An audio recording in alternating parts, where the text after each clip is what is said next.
Wars are not won or lost on battlefields alone. They are won and lost in bank boardrooms, in oil markets, and airport terminals, and in the quiet calculations of governments deciding how long they can sustain what they have started. On day 13, those calculations are shifting in ways that no official briefing is fully capturing. The banks are leaving. Standard Chartered, Citibank, HSBC, three of the largest and most globally connected financial institutions on the planet. On Thursday, all three began closing and evacuating their Gulf branch offices, not suspending operations temporarily, not shifting to remote work, physically removing their personnel from the region. This is not a routine precaution. Banks of this scale do not evacuate staff from major financial centers without a serious and specific threat assessment driving that decision. Iran had stated weeks earlier that American financial institutions operating in the Gulf, naming IBM, Google, and major international banks explicitly, would become targets. The financial community listened quietly at first. On day 13, they acted. The evacuation of these institutions from the Gulf's economic capitals represents something that missile strikes alone cannot achieve.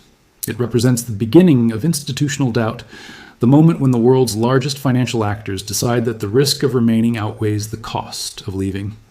When banks leave a region, investment slows. When investment slows, economies contract. When economies contract, political pressure builds on every government involved in or adjacent to the conflict.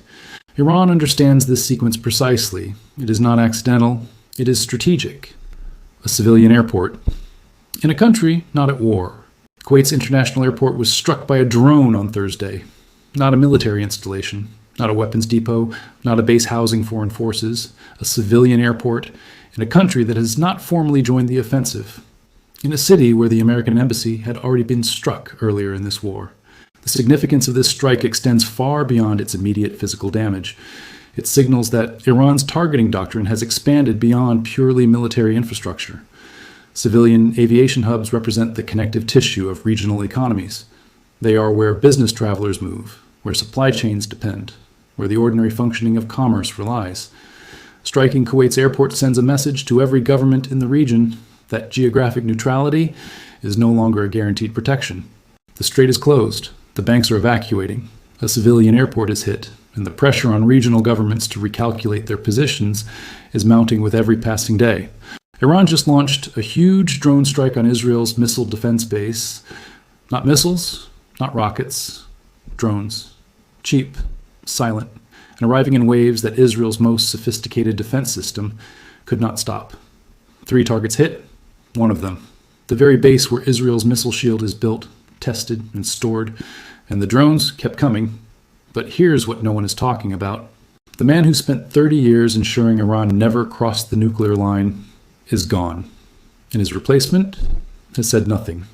Welcome to Metal Market Chronicles, where we break down what the world's headlines are too afraid to explain fully. Now, friends, if you haven't subscribed yet, think of it like this. You wouldn't leave the house in the morning without putting on your glasses, would you? Don't watch the world without us either. Hit that subscribe button. It takes less effort than getting up from your chair. And tell us in the comments, where in the world are you watching from today? On day 13 of this war, Iran did something that military analysts had not fully anticipated. It did not fire ballistic missiles. It did not launch hypersonic warheads. It did not use the kind of weapons that cost millions of dollars each and require massive launch infrastructure that satellites can track from space. Instead, Iran sent drones, small, slow, and cheap. One-way drones, manufactured by the thousands, flying low and quiet toward targets deep inside Israel. And those targets were not random. The first target was Palmach Air Base, sitting on Israel's Mediterranean coast near Tel Aviv. To the untrained eye, it may look like just another military installation, but Palmach is not an ordinary airbase. This is where Israel launches its satellites. This is where Israel tests its ballistic missiles. This is where David's Sling, one of the most advanced air defense systems ever built, is deployed, maintained, and developed. This is also where Israel's Hermes 900 surveillance drones are based and operated. In a single location, Iran targeted the intersection of Israel's space program, its missile defense development, and its long-range strike capability. All of it in one place, all of it on one coastline, all of it hit by Iranian drones on Thursday. The second target was OVDA Air Base, located deep in the Negev Desert. OVDA is not simply a training ground. For decades, it has hosted the Blue Flag exercises, some of the most sophisticated international air combat drills in the world. American F-22s have landed there. European fighter jets have trained there alongside Israeli F-35s and F-16s. OVDA is where the military partnership between Israel and its Western allies is practiced, tested, and demonstrated year after year. Iranian drones struck its control tower. They hit its runway. They reached its hangars, the same hangars where those F-35s and F-16s are stored between combat missions. The third target was different in nature, but equally significant in meaning. Iranian drones struck the headquarters of Shin Bet, known in Hebrew as the Shabak, Israel's domestic intelligence agency. While Mossad operates beyond Israel's borders, Shin Bet operates within them. It protects senior officials. It secures critical infrastructure. It runs counter-espionage operations inside Israeli territory. It is, in every practical sense, the institutional brain of Israel's internal security. And on day 13, Iranian drones found it. Iran's official army statement number 24, issued on Thursday, confirmed that Iranian forces had struck the control tower, runway, and hangars at both Palmach and ODA, and had additionally struck Shin Bet headquarters. But the detail that deserves far more attention than it has received is this. The drones did not stop after the first wave. They kept coming. Multiple waves, multiple targets, sustained pressure. Israel confirmed that sirens sounded in Jerusalem. Blasts were heard over the city. The IDF posted on Telegram that missiles had been detected from Iran and that defensive systems were actively working to intercept them. But Israel immediately imposed a total media blackout on all damage assessments inside its territory. No video footage was permitted to circulate. No independent verification of what was hit or how severely was allowed. Israel's insurance industry has reportedly received claims for over 6,500 damaged buildings since this war began. Structures either fully destroyed or partially damaged across the country. Israel has also reported approximately 1,500 vehicles destroyed. These are not small numbers. These are not the numbers of a country absorbing minimal damage. These are the numbers of a country absorbing a level of domestic destruction that its government is deliberately preventing the world from seeing clearly. Because the moment those images reach international screens, the moment satellite photography of a damaged Palmach runway or a struck Shin Bet building circulates freely, the carefully maintained narrative of Israeli invincibility begins to collapse. And Iran's planners knew exactly that. Every shield has a limit. Israel built theirs over decades, layer by layer, system by system, until the world began to believe that the shield had no ceiling. That belief is exactly what Iran decided to test on day 13. The shield that the world trusted.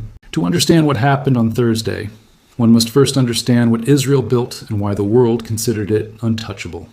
Israel's air defense architecture is not a single system. It is a carefully designed series of overlapping layers, each built to handle a specific category of threat at a specific range and altitude. At the base of this architecture sits Iron Dome, designed to intercept short-range rockets and artillery shells before they reach populated areas. Above that sits David's Sling, a more advanced system built to handle medium to long-range missiles and large-caliber rockets. And at the highest level sits the Arrow system, engineered specifically to intercept ballistic missiles incoming from extreme distances, giving Israel precious minutes to respond before impact. Each layer feeds into the next. Each system covers the gaps of the one below it. Together, they form what military analysts have described for years as the most sophisticated national air defense architecture in existence. American officials have praised it. Western allies have funded parts of it. And Israel has spent decades refining it into something that was widely believed to be near impenetrable. That belief rested on one fundamental assumption, that the threats coming at Israel would be fast, high, and detectable.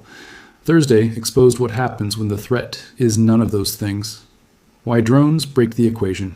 Ballistic missiles are fast. They arc through the upper atmosphere at speeds that give radar systems enough time to detect, track, calculate trajectory, and fire an interceptor. The entire Arrow system is built around this window of engagement. Cruise missiles fly lower and slower than ballistic missiles, but they remain within the detection and engagement range of Patriot systems that American crews currently operate inside Israel. Drones are entirely different in character. They fly low enough to reduce their radar signature significantly at certain altitudes. They fly slow slow enough that they do not trigger the same automated alert thresholds that faster threats do. And they are small enough that in large numbers they become extraordinarily difficult to track, prioritize, and engage simultaneously. Iran did not send one drone. It did not send 10. It sent them in waves, enough that even a defense system operating at a 90 to 95% interception rate would still allow a meaningful number of drones to reach their targets simply through the logic of volume. When a system is designed to stop fast threats from high altitudes and the incoming threat is slow, low, and arriving in the hundreds, the architecture begins to show its structural limits, the mathematics of exhaustion. But the more dangerous calculation is not tactical, it is economic. Every interceptor missile fired by Israel's defense systems costs significantly more than the drone it destroys. Every David's Sling interceptor represents hundreds of thousands of dollars expended to stop a loitering munition that Iran manufactured for a fraction of that cost. Every Iron Dome missile fired to intercept a slow-moving drone represents an exchange rate that mathematically favors the attacker over time. Iran's military planners understand this arithmetic precisely. The strategy is not to find a single gap in Israel's defenses and exploit it once. The strategy is to run the mathematics long enough that the defenders' stockpiles deplete faster than they can be replenished. Interceptor missiles take time to manufacture. Supply chains take time to move. And every day that the drones keep coming, the stockpiles grow thinner. The silence that speaks. Israel's total media blackout following Thursday's strikes is itself a form of confirmation. A government confident in its defense systems does not suppress footage of the aftermath. A military that successfully intercepted every incoming drone does not prohibit independent verification of damage. Israel's insurance industry reporting over 6,500 damaged structures and 1,500 destroyed vehicles since this war began tells a story that official press conferences are carefully avoiding. The shield is holding in the narrative. Whether it is holding on the ground is a different question entirely. There are moments in history where a single death changes everything, not because of who that person was in life, but because of what their absence removes from the world. On February 28th, one of those moments occurred. And on day 13 of this war, its consequences are only beginning to surface. The ruling that held the line for 30 years. In the mid-1990s, Iran's Supreme Leader Ali Khamenei issued a religious fatwa, a formal Islamic ruling. It declared that the production, stockpiling, and use of nuclear weapons were forbidden under Islam. He reaffirmed it publicly in 2003. He reaffirmed it again in 2005. For 3 decades, that single ruling functioned as the theological anchor of nuclear nonproliferation with Iran. Western governments leaned on it heavily. Diplomats referenced it in negotiations. Intelligence agencies factored it into their threat assessments. It was the answer that policymakers in Washington, London, and Brussels reached for when they needed to explain why Iran, despite possessing enriched uranium stockpiles, despite operating advanced centrifuge cascades, despite IAEA estimates suggesting it could produce weapons-grade material relatively quickly if it chose to, had not yet crossed the nuclear threshold. The fatwa was not an unbreakable tenet of Shia theological doctrine. It was the ruling of one man, backed by his religious authority, enforced by his political will, and binding on the Islamic Republic for as long as he was alive to enforce it. That man is now dead. February 28th, the day the anchor was cut. He was not killed by a policy decision. He was not removed by a political transition or quiet internal power struggle. He was killed by a bomb, an American bomb, dropped on his compound in the city where he was born, killing him along with his family. The man who spent 30 years ensuring, through religious decree, that Iran never crossed the nuclear threshold was eliminated in a single strike that was presented to the world as the solution to Iran's nuclear threat. The architects of that operation told the American public and the international community that eliminating Khamenei would remove the greatest danger. What they did not account for, or chose not to account for, was the specific and irreplaceable role his fatwa played in holding that line. Because that fatwa did not transfer automatically to his successor, it did not pass down like a title or a position. It belonged to him, and it is gone with him. The man who replaced him, and what he has not said. Moshe Tabaki, the new supreme leader, issued his first public statement following his appointment. That statement contained 0 reference to nuclear weapons. It contained no reaffirmation of his predecessor's fatwa, It contained no theological position on weapons of mass destruction of any kind. Washington noticed. Senior American officials confirmed publicly on day 13 that the United States government is, in their own words, largely in the dark about whether the new supreme leader intends to maintain his father's anti-nuclear position. That admission from the government that conducted the operation is among the most consequential statements made since this war began. The men surrounding the new leader. To understand why that silence is so significant, one must understand who Moshtbaki depends on entirely for his authority. He holds no deep religious credentials of his own sufficient to independently lead a clerical state. His power rests on one foundation, the backing of the Islamic Revolutionary Guard Corps, the IRGC. And the IRGC has wanted a nuclear weapon for years. Before Khamenei was killed, IRGC commanders had been actively pressuring him to rescind the nuclear fatwa. Their argument was precise and strategic. Nuclear weapons are essential for regime survival. They pointed to North Korea as their model. They argued that a state which can be decapitated from the air requires a deterrent that makes decapitation suicidal for the attacker. Khamenei refused them repeatedly for years. Those same IRGC commanders are now the men who named their missiles after the new supreme leader. They are the men managing the Strait of Hormuz. They are the men ordering the drone strikes. They are the men coordinating with Hezbollah, the Houthis, and Iraqi militias simultaneously. The man who said no is gone. The men who spent years trying to change that answer now surround the man who replaced him. The miscalculation at the heart of the operation. The operation was sold as the elimination of Iran's nuclear threat. The legal rationale was presented at the United Nations. Senior officials stated publicly that Iran would never have a nuclear weapon. That was the justification. That was the stated goal.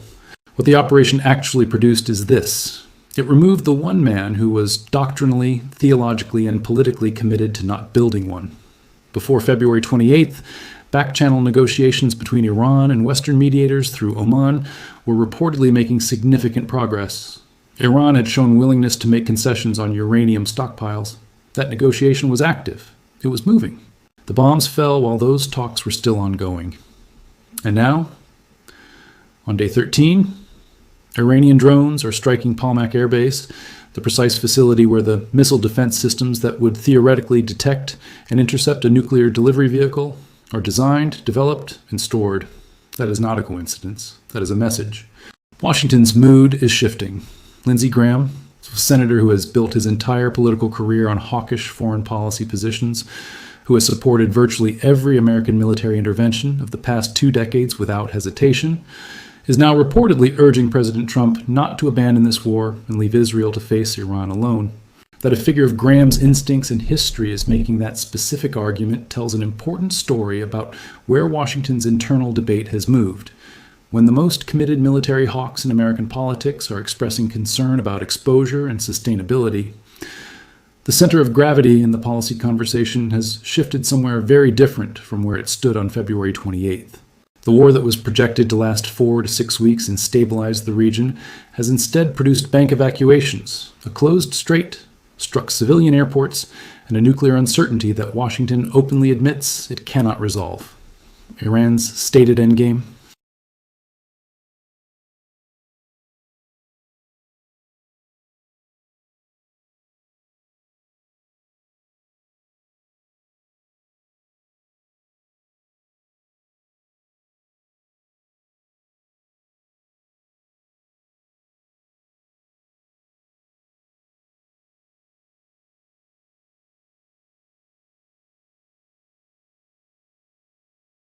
And ultimately, force a binary choice on Washington.